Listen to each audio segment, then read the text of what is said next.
Welcome to No Bad Charts, the podcast hosted by three therapists at the cosmic intersection of internal family systems and astrology. I'm Sarah. Hi, I'm Melissa. And I'm Chae.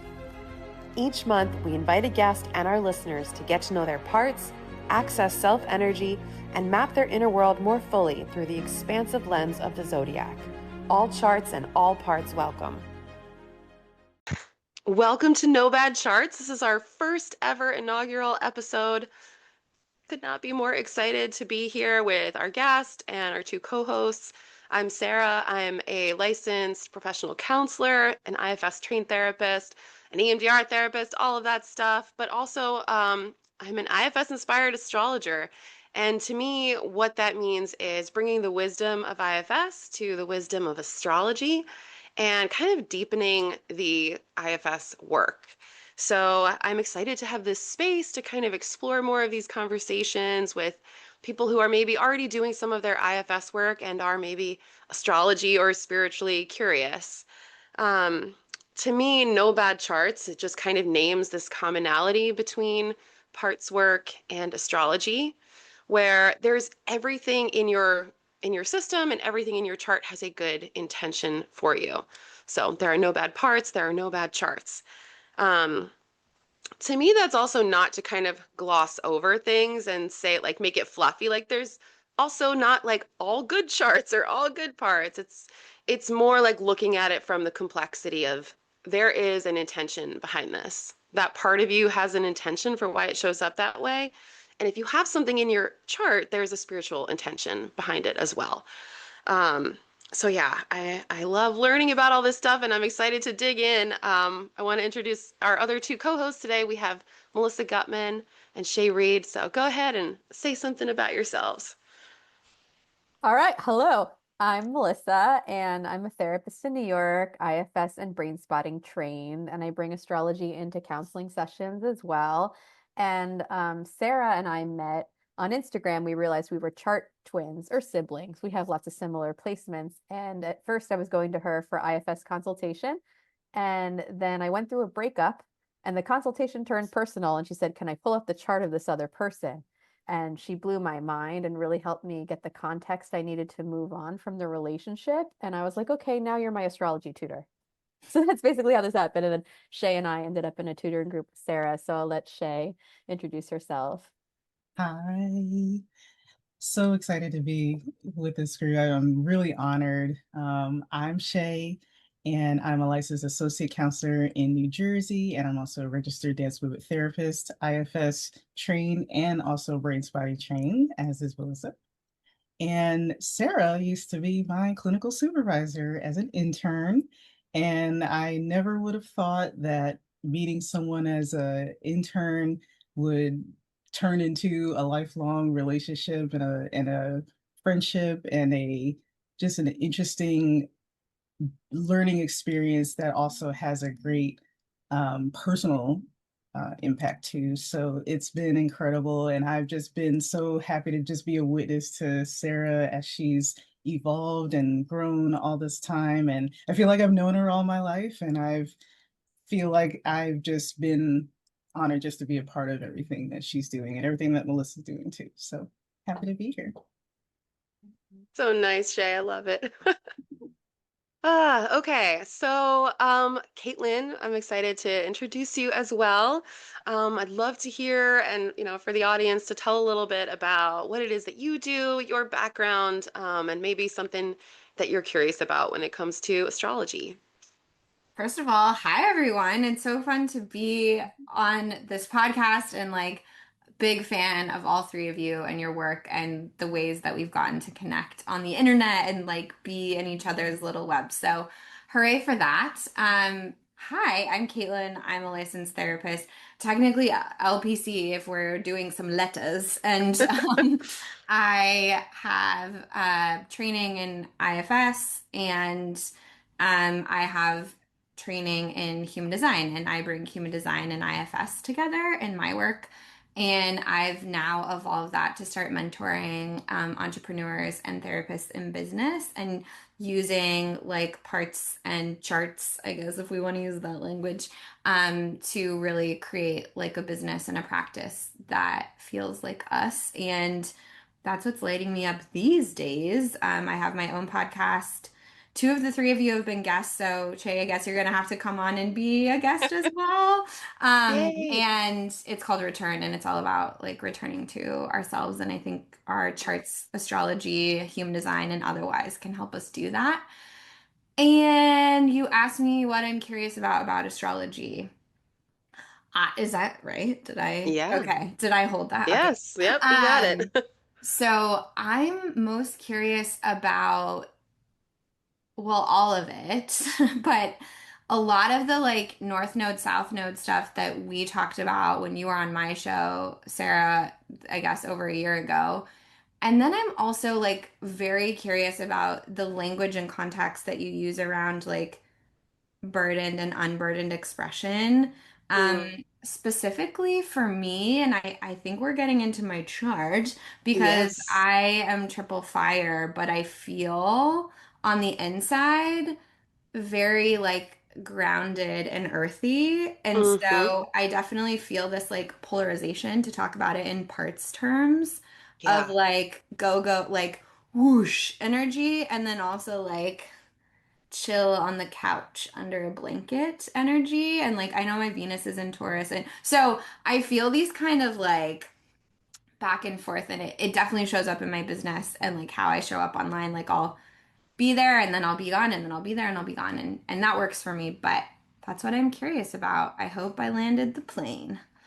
Yeah. Yeah. And I love what you're talking about there too, because it's really touching on like how you experience the dynamic of your parts and like you have some awareness of your chart. So you are already kind of mapping where those parts are showing up in your chart. And we are definitely going to spend some time digging around, looking at, yeah, like what are some of the burdened expressions in your chart, just meaning that they're fueled by protectors and exiles versus where are you able to access more of the self energy that your chart suggests is kind of the remedy for those parts. Mm. So, yeah.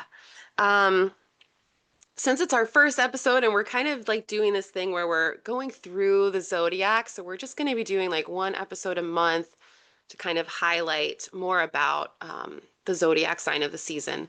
And right now we're in Aries season, which is the very first zodiac sign. It's also Caitlin's sun sign, so happy almost birthday to you. Happy Thank solar you. return in Astro Speak. Thank you. Yay! Thank you.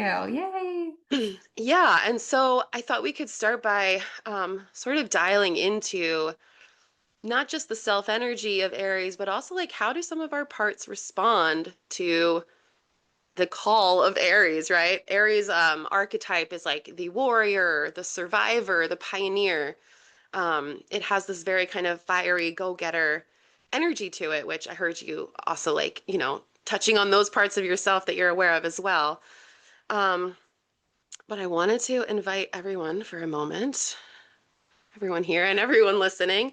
Um, we're just going to do a little reflection for the parts of us that might need some Aries self energy. So, of course, you can do this with your eyes open or closed, whatever feels comfortable. And then I'm just going to have you start by noticing something in your life that you've maybe been afraid to move forward with or take a risk on.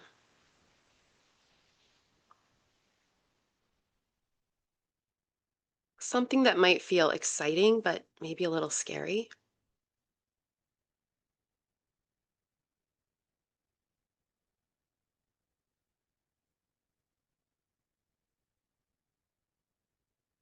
And then once you have something in mind,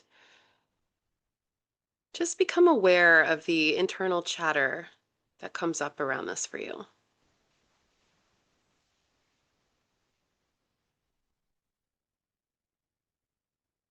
Really starting to listen to the parts and their fears.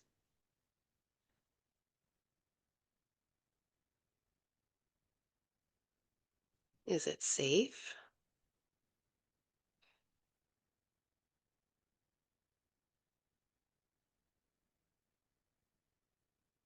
Will we feel ashamed if it doesn't work out?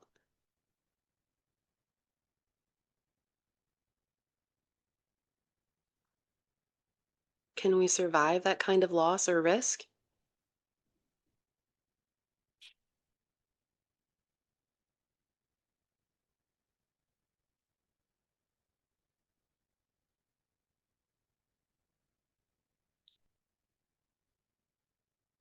And I'll invite you to really listen to what these parts of you have to tell you about when else they have felt this way before.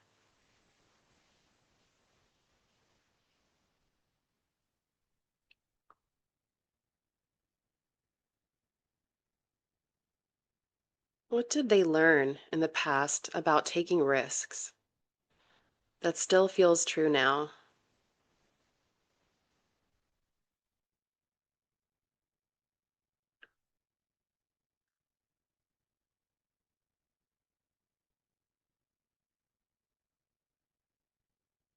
What experiences taught them that it's safer to stay small?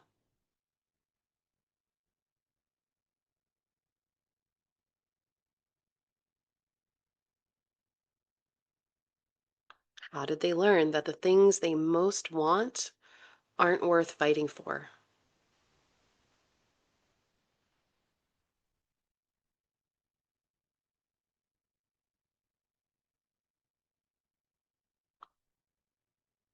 And I want you to really give some love and support to those parts. They're not wrong about what happened in the past, and they're doing their best to make sure you never get hurt again in the same way.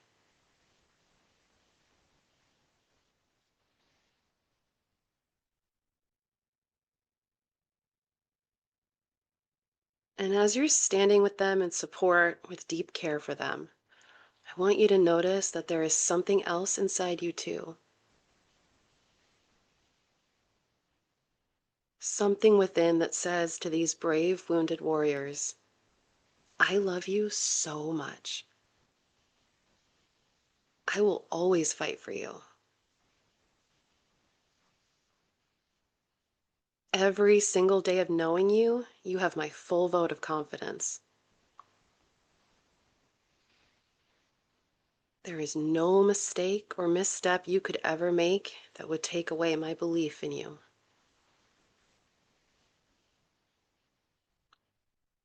You are strong enough to start anytime.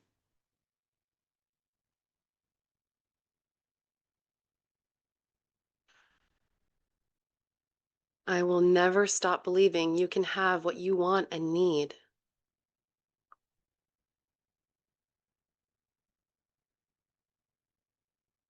I have infinite fire for you to forge your life, and I will carry you to the end.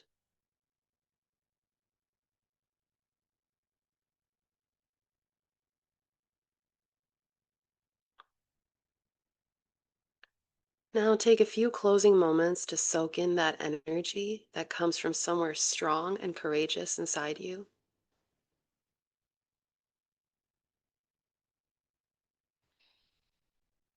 And thank your worried parts for working so hard to make good choices for you.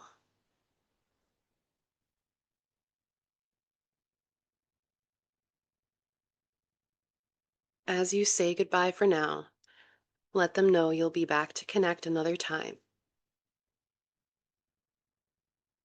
And when you're ready, gently bring yourself back to the room.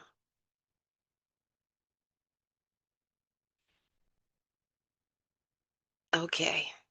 So to me, like, yeah, that's like the core of the Aries self energy. And if I could read that to myself every morning, I would probably have a much more courageous life. It's funny because I wrote it, but then like in reading it, I'm like, oh yeah, like give me some more of that Aries energy, like pump me up. Um, yeah, so curious to hear how it landed for other folks or what parts you noticed. Mm. Yeah, I noticed a memory of taking a big risk, and then I was the only one who caught me. Oh, So, wow. like, I know I'm brave, but am I energetic enough to do this again? Yeah, can I do this again? Yeah. Right, like that Aries survival instinct is sometimes like, I survived once. Do I have to keep surviving? Yeah. Yeah, I have this habit of not propping myself up and more or less convincing myself like, you're not as amazing as you think you are. And it's easier when you said to stay small, because a few times I have actually done that and been humbled. It's a shock to the system, so it's safer to just not try to propel myself. So I think I need to just find a balance between being able to put myself forward in a way that's not arrogant or off-putting to other people, but also being able to absorb the humility when it comes back. Yeah, yeah. I love that. And what you said about like the off-putting, I think so many of us have received messages around Aries energy that it's like selfish or it's, you're not being, you're taking risks that aren't smart. And like we have a lot of internalized, I feel like there's a collective burden around all of the different zodiac energies too, that we're just like, oh no, I can't do that. And it's like, what? There is a way. Stephen Forrest calls it an enlightened selfishness. And I really love that take. Yeah, Yeah. confidence isn't always arrogance, No. but other people Correct. can perceive it that way and cut you down to size. Yeah. It also made me think about like there's such thing as like a quiet is not the right word, but like a grounded confidence that I like to think about with Aries of just like, cool, I know what I'm doing. I know where I'm going. Like when I tap into the self energy of that, that's what it feels like for me is like, but it's not like hello Instagram. I'm, like shouting it out and like live streaming every single bit. The other thing that came up for me, and this maybe was my parts for sure, is the courage to start, but almost the protection and like starting but not finishing for me Mm. sometimes of like, ooh yeah, I'll do this and I'll dabble and I'll like get it out of my system. But what about the like energy of like discipline, a little bit more Capricorn, a little bit more let me Hmm. kind of keep carrying it forward. So that also came up a bit for me. Yeah. No, that is so real. And I think like many of us, it's like, yeah, we get that creative spark and it's like, ooh, like idea, right? And sometimes the getting started isn't the issue, but you're right, like that Capricorn flavored shame that can come in when you don't finish the thing or it ends up not being like you said it was going to be this big chapter of our lives and like it turned out to be something we did for a week and yeah. Right? Because isn't Aries very initiatory?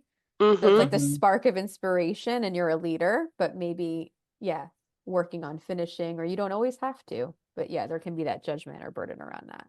Yeah. Yeah, and Capricorn being also a cardinal sign, there's also that push, and then again, like you said, the shame of not finishing, and this kind of narrative of, I'm supposed to, I need to, I ought to be, this kind of shooting in the background, and then being disappointed at the end. Yeah. Yeah, so that I'm just like, wow, that really highlights there's like a double burden there, right? Like one is like that part of you, like you have so much fire in your chart, which we'll pull up in just a moment. So there's no problem like getting the fire started, right? But I'm imagining that many of those parts have been shamed for like you always light the fire, but you don't burn it long enough for the rest of us to not experience the shame. So I am gonna pull up your chart now because I know we have Okay. some stuff to touch on. And just as I'm doing that, one thing that I love about IFS-inspired astrology is it is an astrology that makes way less assumptions about things, Hmm. right? So we're kind of bringing that IFS way of like inquisition and like getting to know parts and like curiosity around the lived experience to astrology, which has many forms, but we often think of astrology as more like declarative, like this is a list of your traits, this is who you are.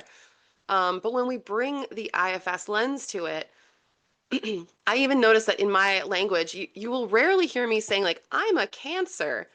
Sometimes I will, but more often than not, I'll say something like, I have my sun in Cancer, right? I have my, and it's just a little bit of unblending from it, um, just so we can kind of work with it as like, hey, like this is a lesson plan for your soul.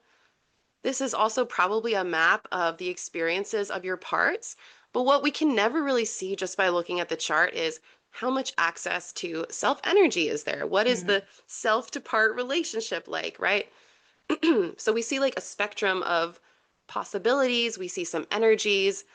It's almost like we can see the study guide for your soul and your parts, but we can't necessarily have it filled in knowing like, well, this is what it is and this is what you did.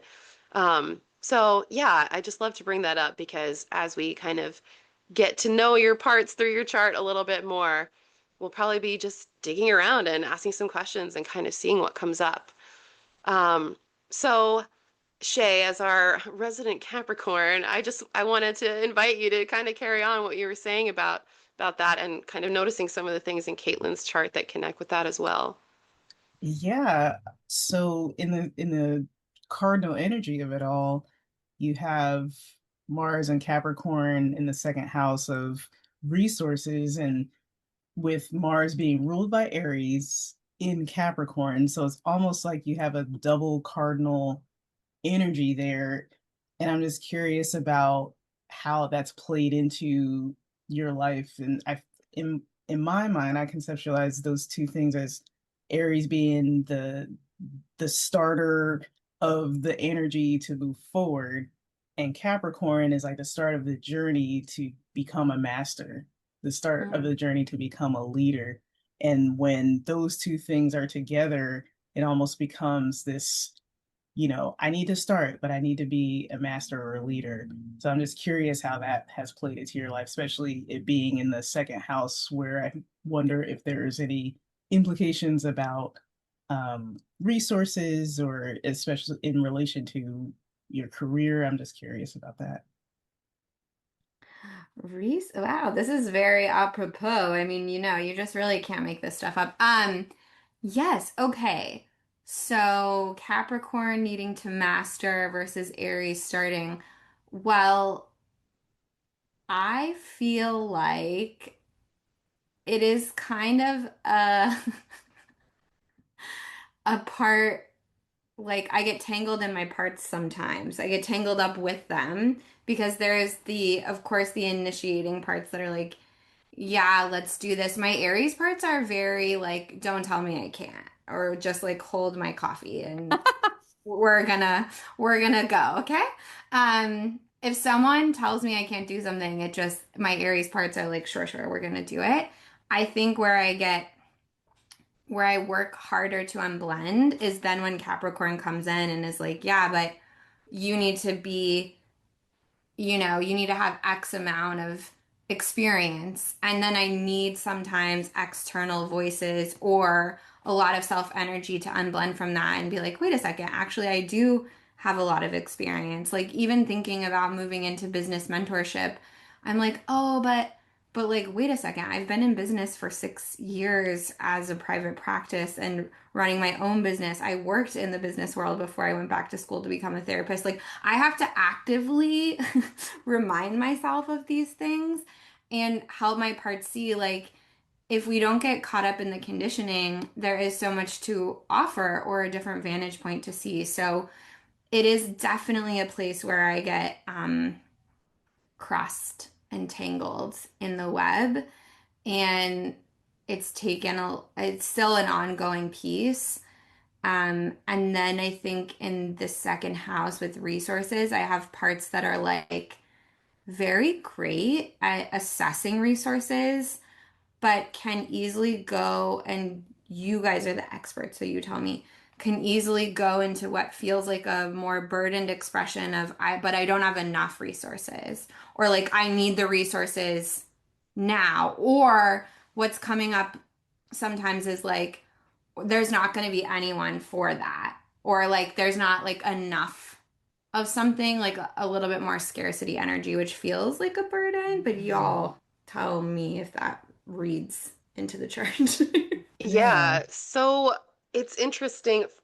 that you're like, yeah, you guys are the experts, but actually, like, you're the expert on if it feels like a burdened part, you know your Mm, system.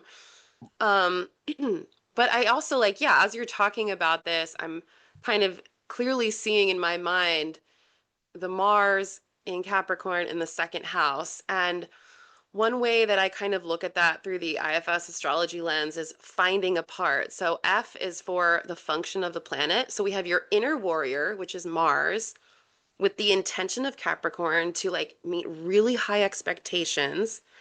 The D is for like what it does. What it does is it tries to accumulate resources. It tries to feel like we have enough. So if we put that all together, we have your inner warrior under the demands of the Capricorn, like high expectation, doing everything it can to try and help you feel safe.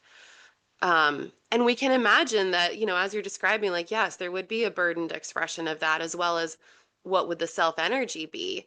Um, and it's interesting to have these two like energies dancing where Mars is like that warrior's like, hurry up, we have to get the resources, we have to be the expert today, like get it done, get to safety. But the self energy of Capricorn, which is the unburdened expression, is more like it takes time. It's going to feel like mm. you're blocked, but like it takes as long as it takes. You can't jump around it. Like you're going to have to build this thing brick by brick. And that makes the Mars part just be like, oh my gosh, I'm tired. I have to keep going. It just takes so long. That's actually a really helpful reminder of the brick by brick piece. And I think that's where I bring a lot more self energy to my Aries and like Sag parts. And those fire parts is like, just slow down for a second, a little bit more patience, a little bit more temperance. So, yeah, that's really helpful. Yeah. Yeah. Just a slight correction from me personally. I said it backwards. So Mars rules Aries, not the other way around. So just for the podcast listeners out there, so we're making sure we're on the same page here. There's too many words in astrology.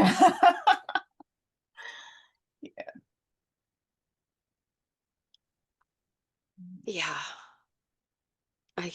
And it's also interesting if we kind of isolate your Aries sun, like you can literally see the lines here in the chart, especially over here to the Capricorn stack up that you have.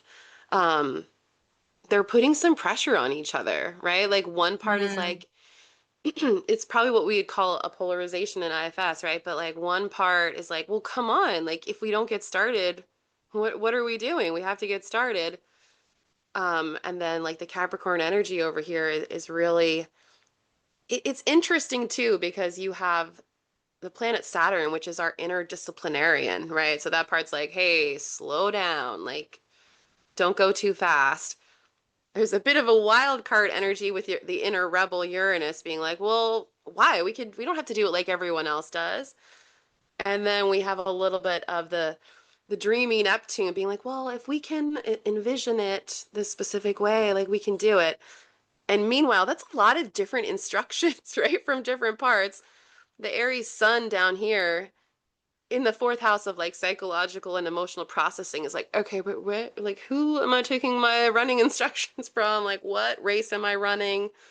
Um, yeah, so actually charts are really fascinating for even just like visually seeing the dynamic between, right, like all of those parts and their energy. Yeah, it's really interesting because the sentence I'm hearing is, I'm impatient about my legacy. Like Ooh, I love that. Capricorn's all about legacy, but it takes a while to build it. So if you have these other parts that are more spontaneous and impulsive, they're going to hope that it's coming sooner. So maybe that excitement has to be channeled into something that creates momentum and sustains itself, knowing that the end is not till you die. Yeah. Wow. Y'all are like spot on. I feel like you're in my head. And Sarah, I reposted what you posted on Instagram about like how women don't become an entrepreneur until like 42 and they don't make a million until 49. And that like what we just talked about, that really helps soothe those like legacy parts of like, okay, just take a deep breath and relax and be slightly more patient. What's so interesting to me is like this directly crosses over to human design because of course it does, but I have a 6 Mm-hmm. in my profile, which is all about like the last third of your life is like when you become the role model and like the legacy and all of that.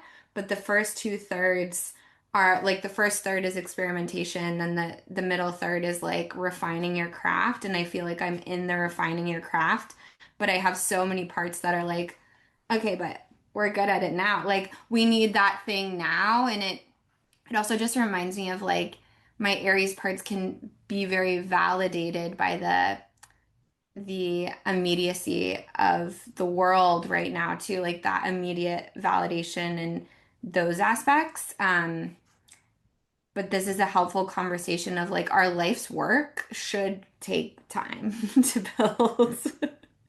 Right. You don't want to peak in, I guess the expression is you peak in high school, but like you don't want to, I don't want to peak at 30 either. Like I don't want to peak at 40. I want to keep going. But yeah, I love what you said, Melissa. Like hurry up and like build your legacy. And it's like, whoa, whoa, whoa. Like, what do we mean?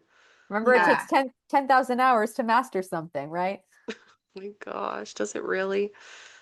Yeah, and I feel that. It's funny because my a certain high school reunion is coming up soon, and I was like, I wanted to post on the internet like I'm very glad I didn't peak in high school. Like I was kind of, like it just reminds me of that too, of like there's so much more to experience, and when I think of the more unburdened self energy of this, it's like like give me the depth of life, give me the legacy, give me like I don't even know what's coming and I have parts that really love that too. As much as some of them want to like put a flag in the ground, it's also like maybe we want to move it too. So, yeah. Yeah. Yeah, I actually just went to a big high school reunion year for me too, and I'd never gone to any before, but like for some reason some of my friends were going, but yeah, it does kind of put the timeline, I feel like, of your life into a certain like perspective. Yeah.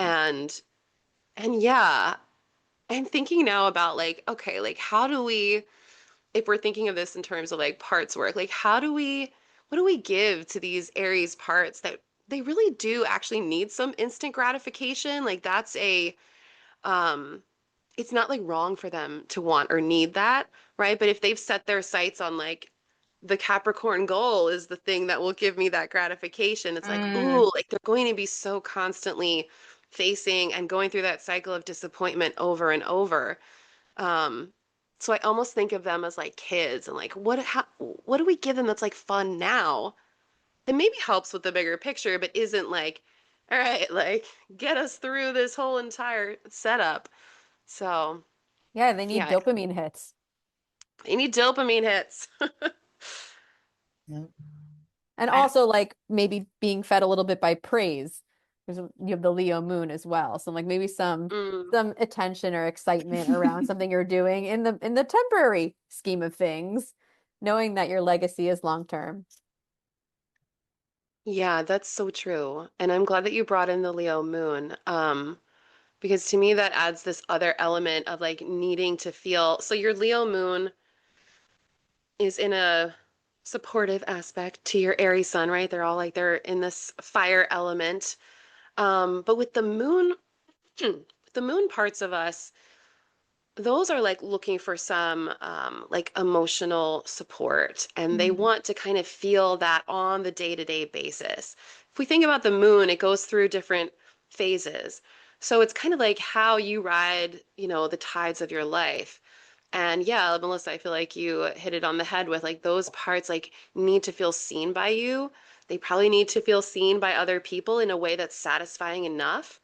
Again, I feel like we can have other parts that pop up and are like, it's not good to want to be seen or to be arrogant but it's not really about that. It's being seen in the same way that we think about with secure attachment, right? Like to mm. have those parts really feel like, oh, like you get me and you celebrate me and yeah, for some reason like the word like celebration is coming to mind, which I feel like ties in like the dopamine hits and the like celebrating the steps along the way.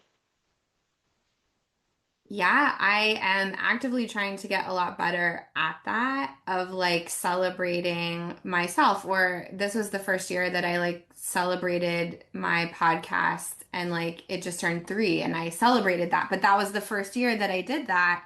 But that I feel like is what you guys are saying would really feel supportive of my Leo moon. And I'm in a new relationship with Leo as my moon because for a very long time I thought I had a Cancer moon in some, especially the older way, like my aunt had my chart pulled for me a long, long, long time ago, and it said it was at 29 degrees of Cancer. So I think it's like depends on the type of astrology that's being used too. But I was like, I had parts, I now know, I fully believe it's Leo, but I I had parts that were like over identifying with Cancer moon, and that happens to be the placement of my partner.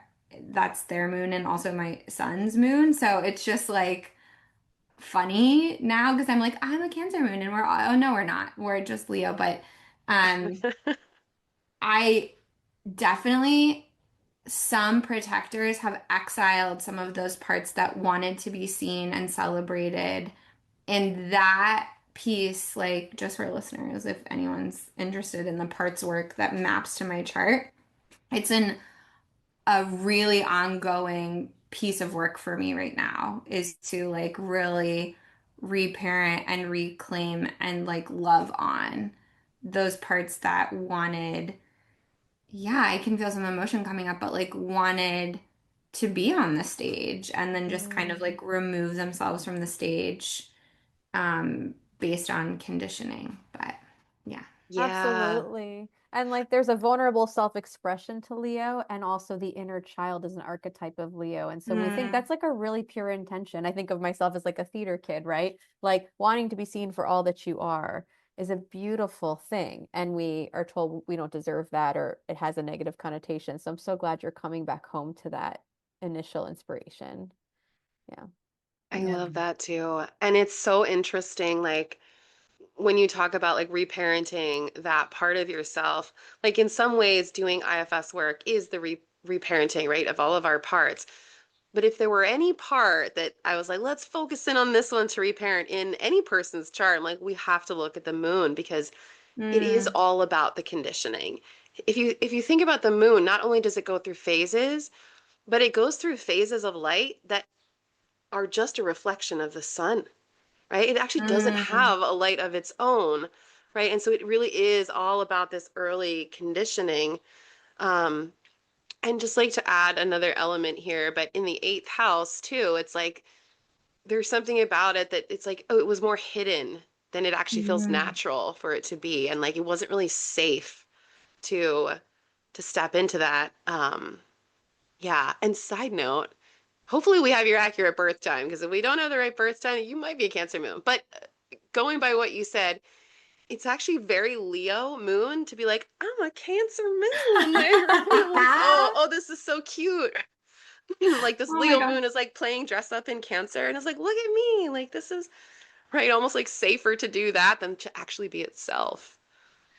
Ugh, the birth time is accurate. Cool.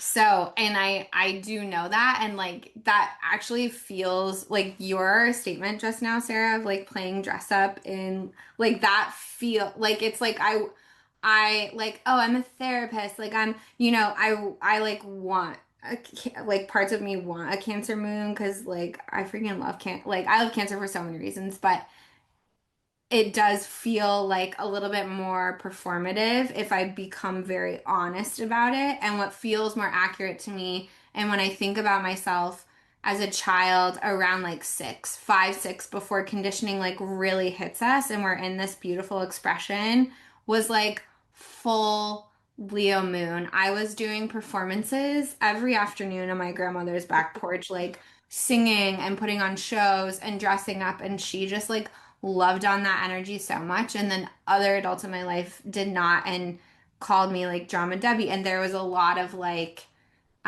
shaming for that. So it feels like what you're saying feels so true. And I can feel the emotion, but it also feels like a beautiful map to like, oh yeah, like I will walk away from this conversation remembering that those Leo parts of me just need some nurturing right now and some expression and um, some, yeah, support. So, Right. Like who's the safe audience for them now, right? Who's taking that Ooh. role of your grandmother that can, yeah. You don't have to answer that, but wow, it's a such good a good question. question. Thank you. Mm-hmm.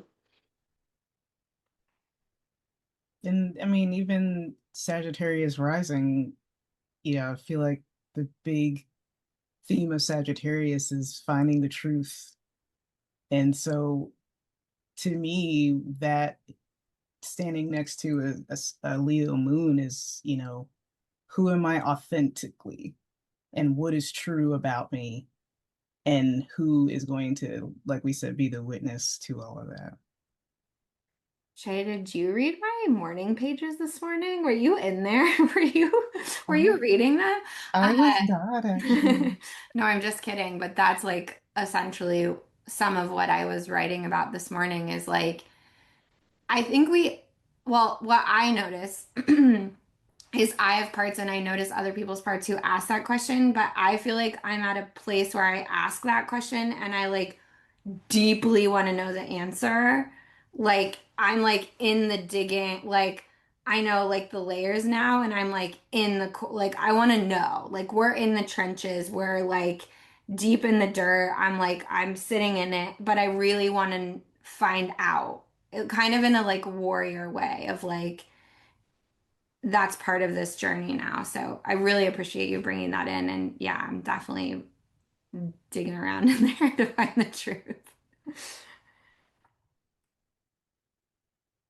I love that. And it really ties into so it was sometime last year, Caitlin and I did like a little mini reading swap where she looked at my Yeah. human design stuff and I looked at just kind of the nodal story, which is the past life and what you're growing into, what your soul is kind of trying to grow out of. Um, but it's always interesting, and I feel like this happens with IFS too, but like in astrology, you get to a point where the chart keeps kind of telling you a similar story from a different angle over and over, sort of the same way that our parts are telling the same story about us, but from their different perspectives.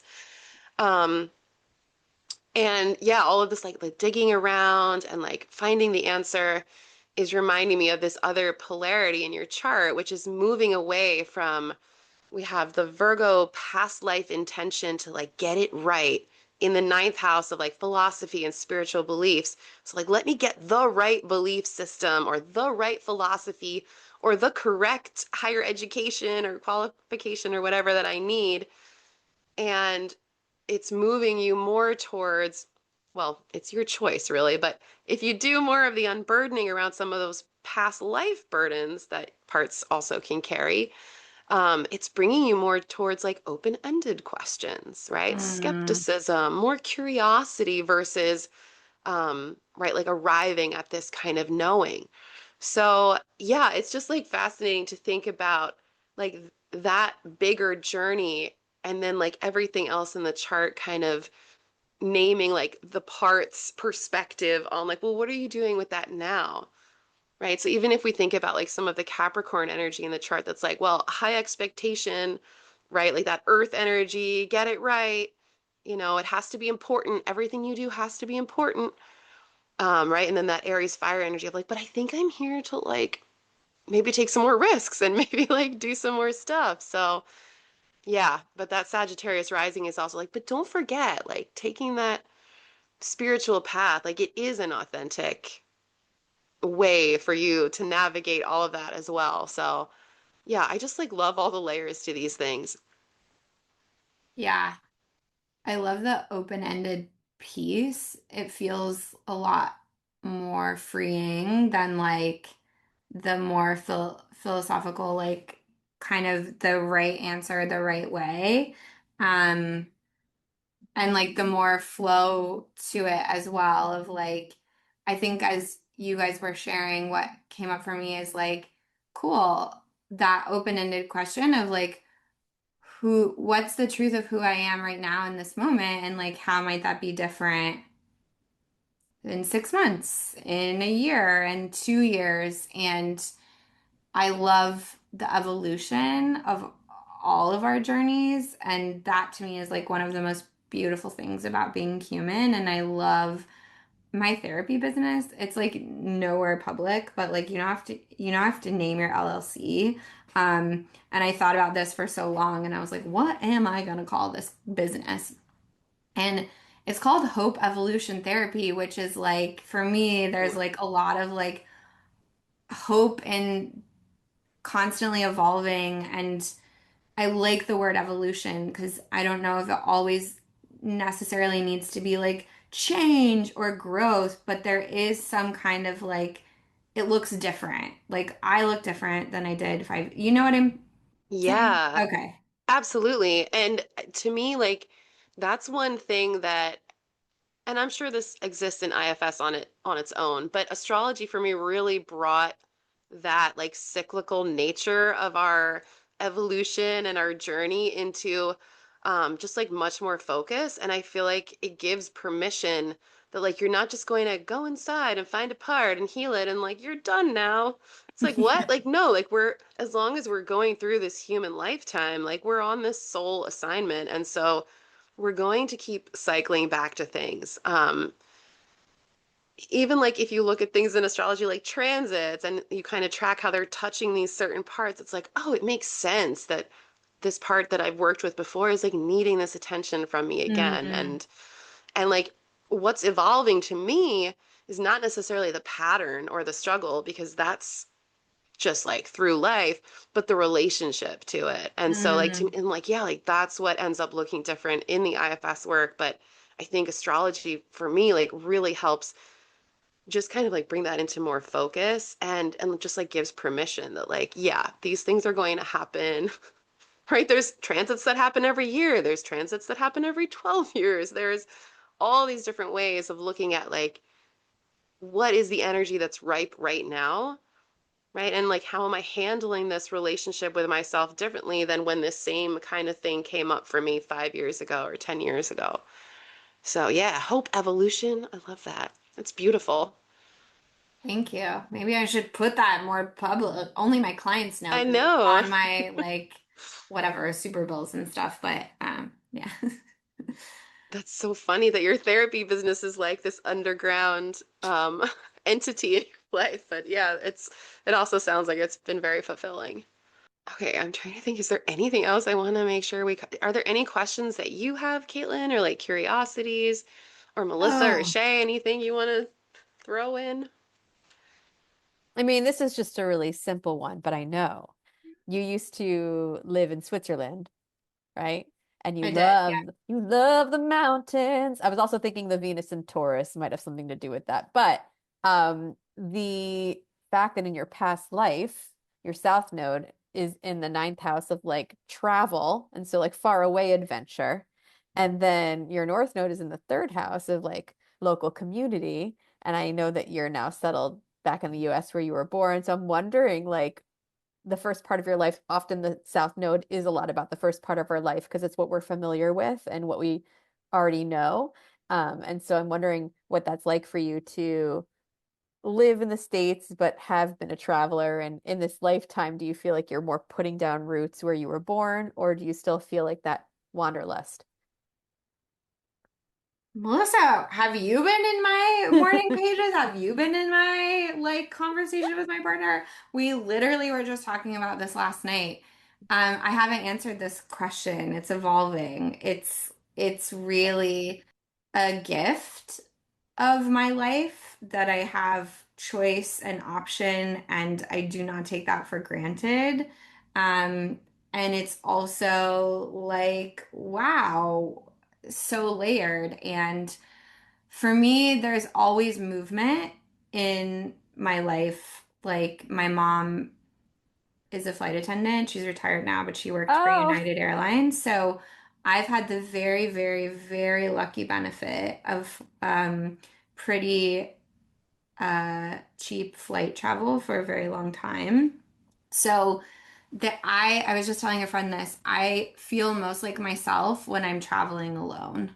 Like there's something really like it's like I'm with people. It's like an introvert's dream because I'm like an extroverted introvert. So like I'm with people, but I don't have to talk to them if I don't want to, but I could, there's like the option. So I'm not isolated, but I'm also, and so I love traveling personally. And I don't know where I'm going to put roots down.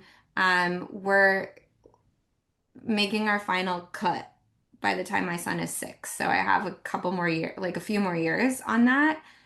But I will say, when I lived in Switzerland, the interesting, if we want to get into astrocartography, Switzerland is right where I lived was right on my Mars line, y'all. So it's no, Wow. Wow. I started my business there out of like, I didn't ever plan to go into become an entrepreneur, but I started my business there out of like, okay, I just went to school for this thing. I need to like do it. So Switzerland's on my Mars, so I have this like intense energy relationship with Switzerland itself and like being abroad. And then where I'm from in the US, I don't live there now, but well, actually, right now I live very close to my Venus line, which I had my son here.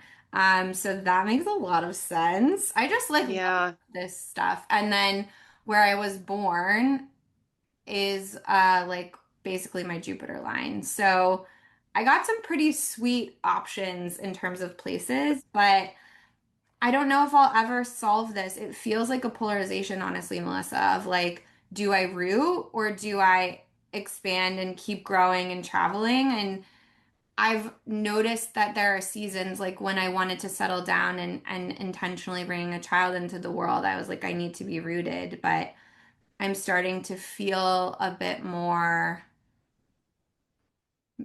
maybe not so rooted at the moment. So that was long-winded. Anyways. No, and that was a great question. And also, like what you said about it feels like that is just going to be this eternal polarization. If we look at the nodal axis, like that is the eternal polarization in any person's chart is like between those two energies, those two houses. And so, yeah, like forever you're kind of playing seesaw with like, oh, like what makes sense now, right? So, yeah, that like the location piece is really important in your chart. And yeah, I feel like sometimes, we talk a lot in IFS-inspired astrology about the South Node being mostly from a burdened perspective. But it also doesn't mean that anything we do connected to that storyline is taking us in the wrong direction. Like sometimes Hmm. that's just we kind of have to do that dance between the safety of what we know and again, because you're always going to be doing that dance. Um, and it's cool to like let both sides have a little bit of access. Yeah, and I think ninth house of, travel, it's automatically like not static. I mean, it's a very evolving, I think the polarization can be in this moment in my life and allowing the space for it to keep evolving so that maybe 5 years from now is not the truth, but that's also okay. So having that grounded third house, let me come back to what's home and then making space for maybe home could feel different or look different or be different at some point in my life. I'm like, but what's the answer? What part is that? What's the That's right that answer? part. Well, that's your Sagittarius rising wants one right way. Yes. It's also the South Node in Virgo in the ninth house. Like, Mhm. excuse me, how do I check this box? Um, And yeah. The Aries Sun could be like this week, because next week Mhm. it might be different. Stay tuned, everybody. We will. I know we should have you back on when you're getting closer to making your decision. Maybe we can look at some of the energy around it then. Um, yeah, Caitlin, thank you so much for being our very first ever guest and our guinea pig. And it was really just so fun to have this conversation with you and talk no bad charts and get to know you even more. I feel like I've always been like a fan of yours, and there's just such an easy energy with you too. So I would just really appreciate you. I love you all. Thank you so much for having me. I'm obsessed with this idea. The moment I got the DMs came in, I was like, yes, yes, yes, and yes, this is so exciting. The name is fantastic, and I think it's going to be such a cool way for people to experience IFS inspired astrology and the work that all of you are doing. That's so necessary, I think, for healing and unlocking parts in our own world and like the way we conceptualize them and just moving the field of therapy also in a bigger, more evolved, more open direction. Like I'm obsessed with anyone who's doing that work. So thank you all for doing that. And thank you for having me. It was so much fun. I got a lot out of it. I can't wait to listen to the episode when it comes out. I'll be like taking notes, like, oh yeah, okay. Check in with my Leo parts. Yeah. So thank you.